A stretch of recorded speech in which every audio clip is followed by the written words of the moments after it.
Still doing good? Jake Munch, fifth year senior here, communications major, hoping to get the minor in sales this year, finishing up. The chapter 4, strategic application and questioning and trust-based selling.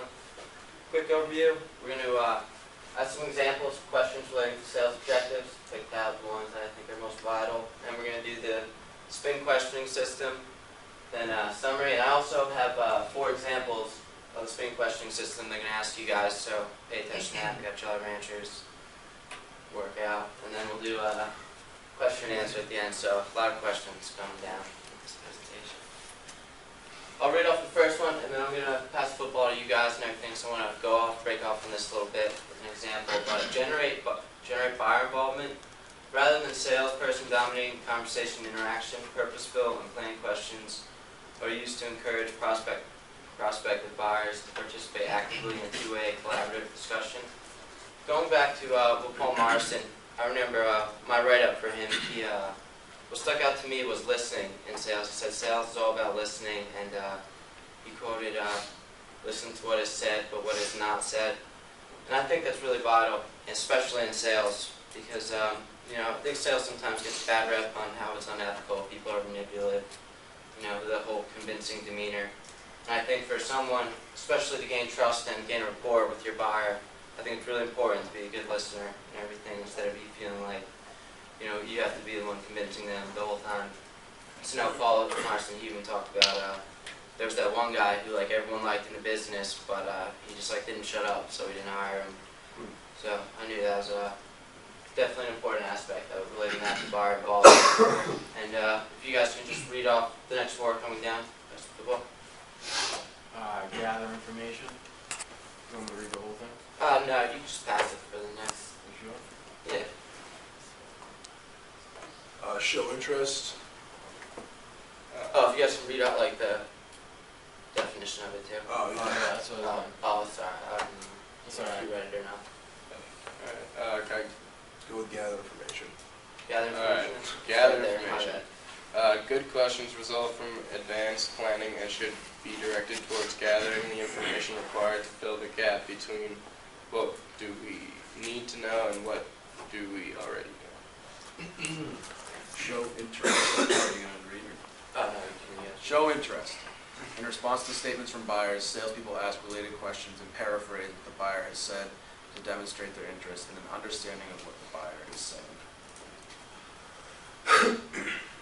Gain confirmation. The use of simple and direct questions allows salespeople to check back with the prospective buyer to confirm the buyer's understanding or agreement and gain his or her commitment to move forward. Can you guys read the bottom one, or is it too low? You want me to read it? I can read it.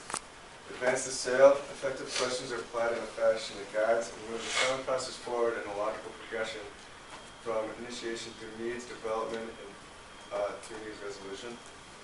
Thank you. So you can see all these are addressed to all the critical issues throughout the stages of the selling process. And targeting these objectives, they came up with several systems that have been developed in guiding salespeople to properly develop ways of asking effective questions. And one of the more prominent question systems that we're going to go over is the SPIN questioning system. It's a 4-letter acronym for situation questions, problem, implication, and need payoff questions. And it solicits data and facts in the form of general background info and descriptions of the buyer's existing situation. It sequences 4 types of questions designed to uncover a buyer's current situation and inherent problems, enhance the buyer's understanding of the consequences and implications of those problems, leading to the proposed situation.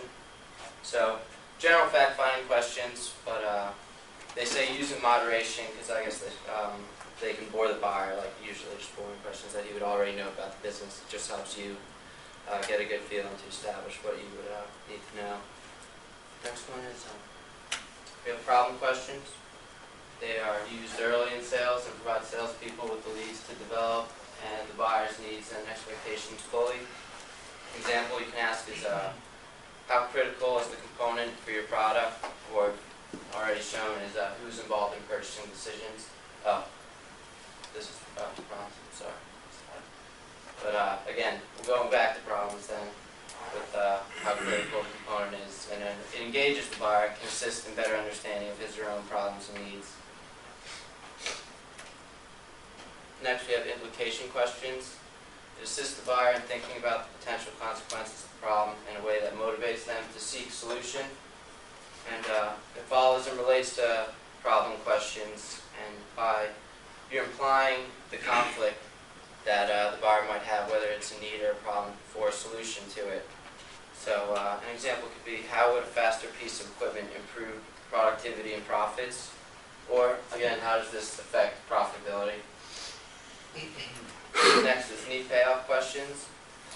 And propose a solution, develop commitment from the buyer, and gets the buyer to think about the positive benefits derived from solving the problems.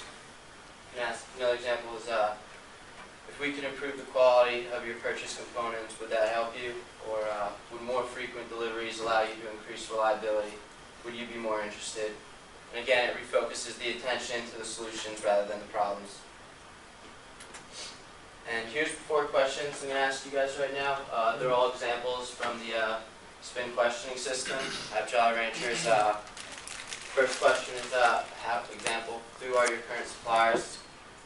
If you guys can establish what question that would be. Number 4, situation, problem, implication, and need payoff. Yeah. That situation. Thank you. Yeah. Awesome. Next one is, what types of reliability problems do you experience with your current situation system? Gonna go out on a limb and say problems. Yeah, good one. Yeah. Next one would be, would you be interested in increasing productivity by 15%?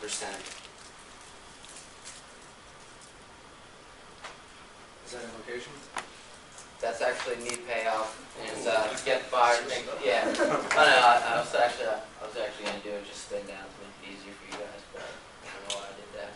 But it's to get the buyer to think, about the positive benefits derived from the situation. So obviously, when you propose 15%, obvious.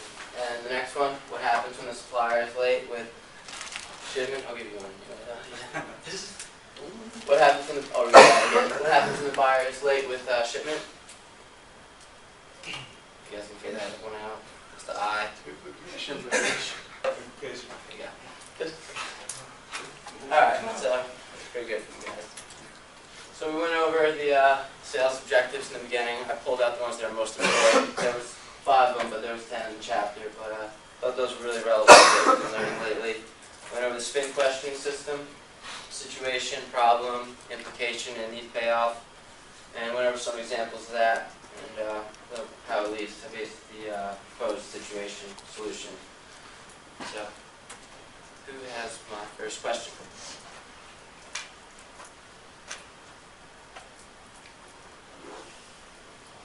Is there a question for the... I have a question. I guess, which one would you think from the spin questioning system would be most vital and more important to accomplish in sales and selling? Yeah, it's kind of tough. Needs to do. payoff. Excuse me? Needs payoff. Yeah, I would say needs payoff. Something that really attracts the buyer that really leads to a solution at the end when you provide him with successes in his business, like the example of 15%, productivity raise, so good stuff. Any other questions? Let's get some feedback. Cool. So what did you guys observe? Well prepared. What else? Candy's good. Yeah, the incentives are good. Engage the glass. Yeah. What else? Okay, what could you do differently next time? Make eye contact. Make more eye contact. Yep. Speaking of eye contact, where was he looking a few times? Screen. At the screen, so avoid looking backwards. Yeah. Did he know his material? Yes. Yep. No, thank you. Let's see. What else? There's a lot of information on the slides, like, Yeah, kind of overwhelming at some, but yeah. Exactly. So, do you notice that the third slide that he had up had like, there must have been 150 words on that. So he had the 5 general, that kind of thing. So what I would do is, you could have taken that slide and made it 3 slides, Yeah. and then and add some pictures, so add some graphics to make it just a little bit more interesting.